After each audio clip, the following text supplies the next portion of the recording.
7, 6, 5, 4, 3, 2, 1. You'll never have the sacred stone. Oh, this you crazy mother.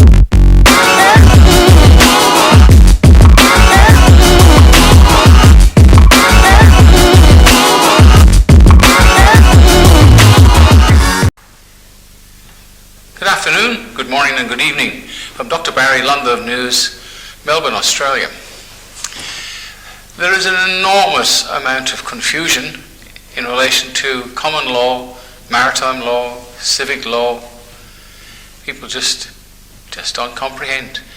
Now I intend to make at least 10, maybe more, short 10-minute, 15-minute videos to show how both systems work to the best of my ability. Now I'm not a lawyer, I'm not an expert, I'm just a man trying to help. And people said, why do you bother? Well, I've asked myself and one of my friends that same question. Why do we bother? And sometimes it's an uphill battle because people have a built-in idea in their head, and in order to change that from maritime law to common law, it's an uphill battle. So what we can do is be of the same mind and learn a little bit about both. We've got to do research. I did it. When I went to a meeting first way back, when a Feely Simple was mentioned, I thought, what the heck is that? Well, I didn't argue about it. I learned about it, went home and studied a bit, went back and said thank you very much for the information, and kept my 2 ears open and my mouth shut and learned, and then asked questions that were appropriate. So let's have a look at laws, and look at anything.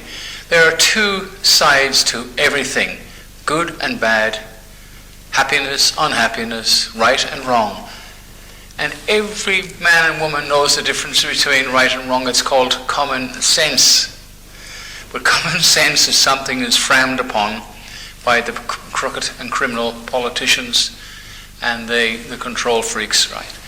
So let's look at medicine for a start. Let's go quickly to medicine, right? One time, natural medicine, herbal medicine, homeopathic medicine, drugs, they all grew up together and they were on a par, and they all worked till the big boys, Carnegie, Morgan, Rockefellers, they put money into it, and once the money came flowing down, just like here, that was the end of the competition.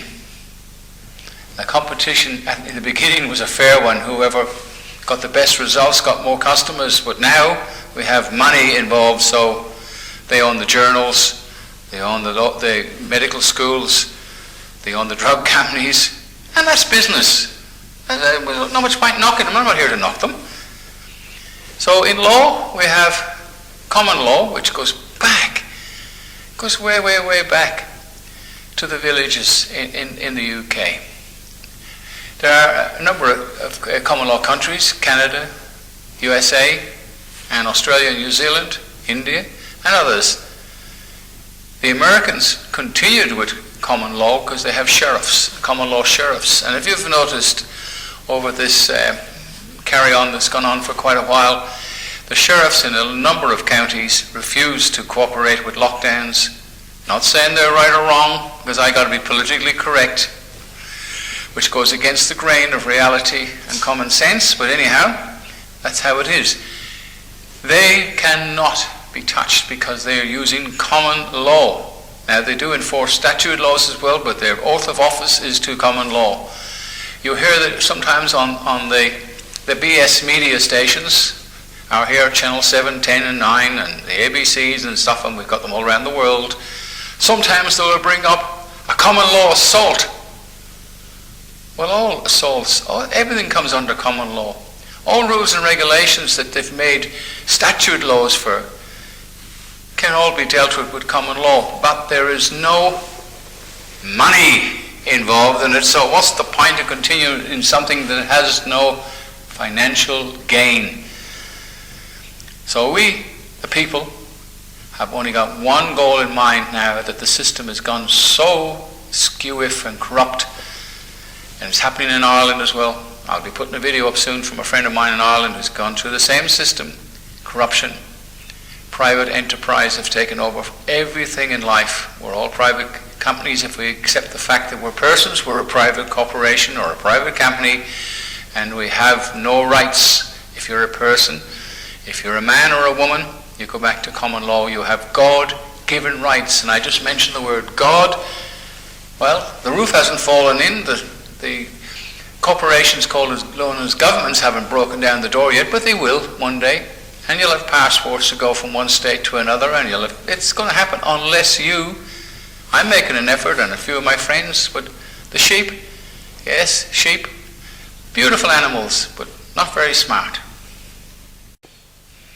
We have a number of different types of laws. We've got cardinal law, maritime commercial law,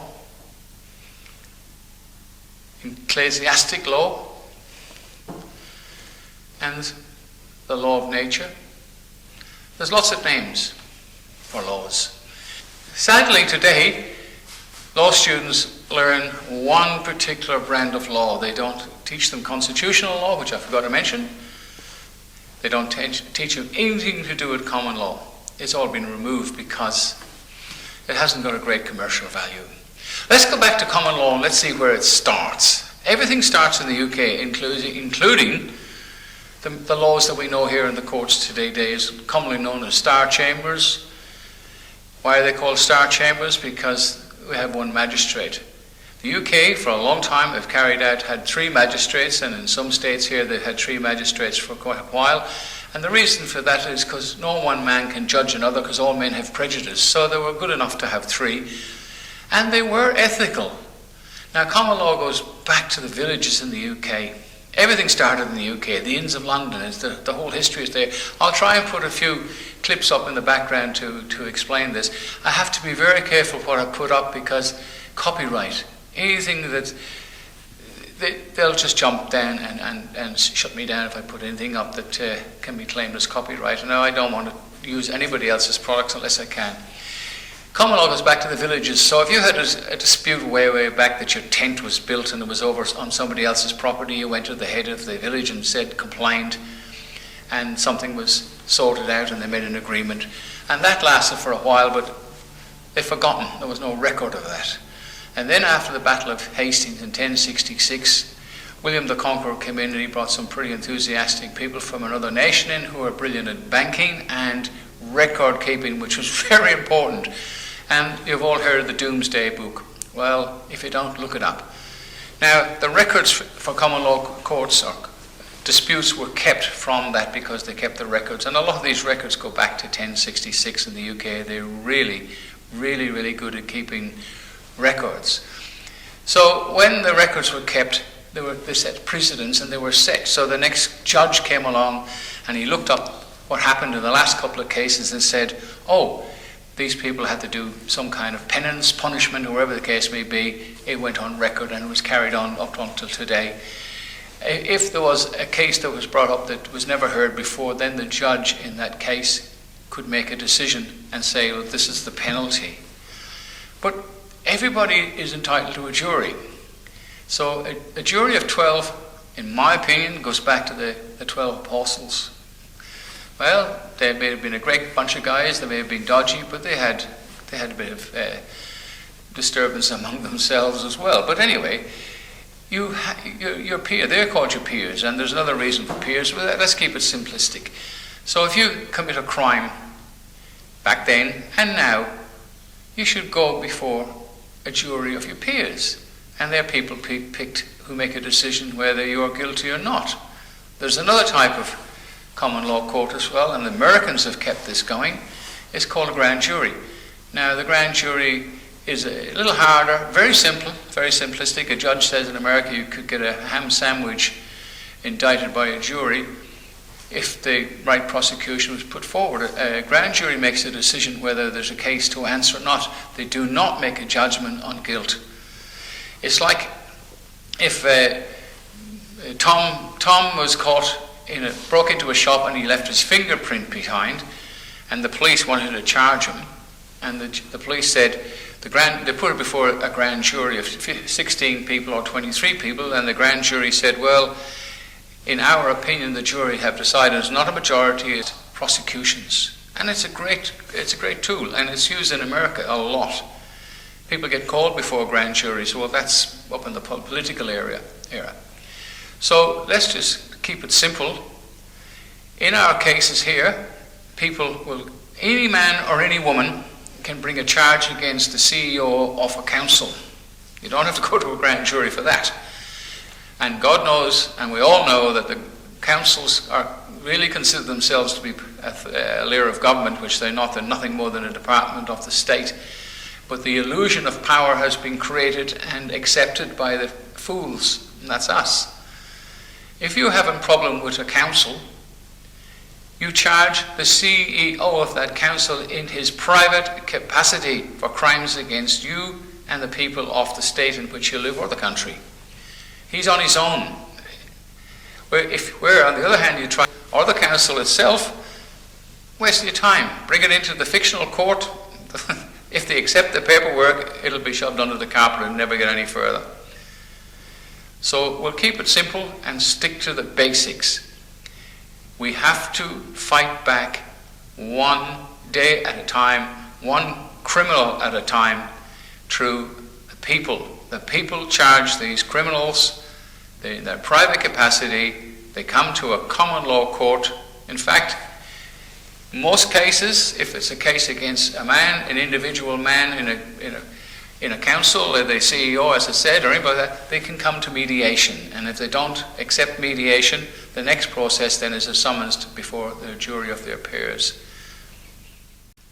Well, the conclusion for this part one is that if you turn up in a common law court, you are innocent till you are proven guilty by a jury of your peers. On the other hand, if you turn up in a maritime commercial law, statute law, you are guilty on arrival and acceptance, your body in that court. In other words, as soon as you walk into that court, you are guilty in their eyes.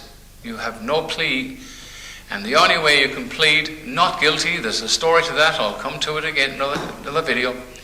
The fact you've turned up there, you're guilty. Without a solicitor, you haven't got a hope in hell. And even with one, you're not going to get a justice. Even if you won that case, you're going to put money in a poor box. These courts are now nothing more than state banks. They're there to make money. Justice itself is a silly word. It doesn't exist. Anyway, that's the end of part one. I'll come up with something else, and I'll try and put some explanations up to the best I can on what we've just discussed. Very brief. We'll get a little bit more into depth of the two systems as we go along. Why am I doing it? Well, I hope I get the message across. That's it. Anyway, a lot of news. Sign off, guys. Please subscribe. Keep up. I will put another video up in a couple of days on the next bit of this. I go now and edit it, and I hope to God it turns out. Anyway, cheers for now, guys. See you soon. Bye. Hi, let's have a look at this new ID card. That's a photograph, just an old photograph. Just need head and shoulders. The name goes in down the bottom here in the correct manner. Again, over here. And the surname